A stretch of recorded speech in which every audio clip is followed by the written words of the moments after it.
Hi, I'm Kevin Eikenberry, and I'm here to help you reach your potential as a leader and a human being.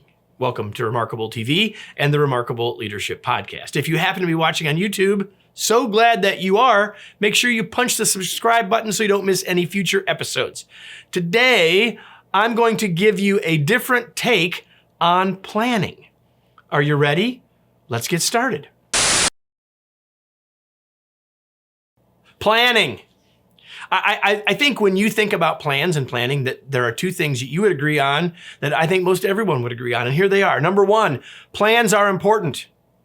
Most people would agree, whether it's in our personal life, whether it's in our professional life, whether it's in our business, on our teams, and our personal development, professional development, like plans are important. Pretty much an unassailable truth, right?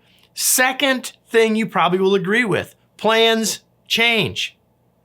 Yeah, life happens, things happen, the world changes, and so plans change. But the thing is, while we agree that plans are important, because they change, we often get frustrated, we have a sense of futility, and because of this frustration, some people will resist doing any kind of significant planning, especially at work. Like, what's the point?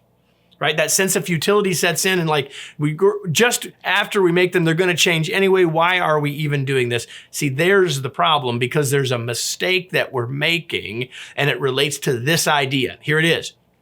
Planning is different than a plan. A plan is a thing. It's a noun. It's an outcome.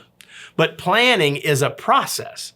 Planning is thinking further out, thinking bigger, having a goal, having an objective, and then determining the steps we need to take to get there. That's a planning, thinking process, the outcome of which is a plan. So, planning leads to a plan. But as we've already said, plans change. But that doesn't mean we shouldn't do planning, right? We can know that plans will likely change or might possibly change. And by the way, they may not change as much as we think if we let go of the plan just a little bit, right?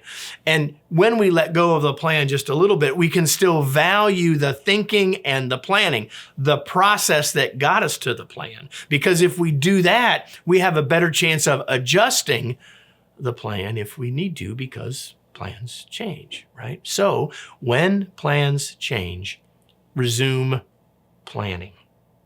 And so if we've done a good job of thinking about and respecting the planning process, we put ourselves in a better position to adjust the plan with more planning, rather than just feeling like, what was the use anyway? Let me close with today's remarkable reminder. A plan is important, but planning is more important. The thinking that leads to the plan matters, even if the specifics of the plan must later change. Listen, I hope you found this valuable. And I know that some of you are listening to this on the Remarkable Leadership Podcast. Glad that you are. But if you're not, if you're seeing this or taking it up in some other way, make sure that you're aware that this is just one part of what you get every week on the Remarkable Leadership Podcast. I hope you will go to wherever you get your podcasts and join us next week so you can hear as well as watch what I say right here. I'll be back next week with another episode just like this one, whether you're watching it on Remarkable TV or the Remarkable Leadership Podcast.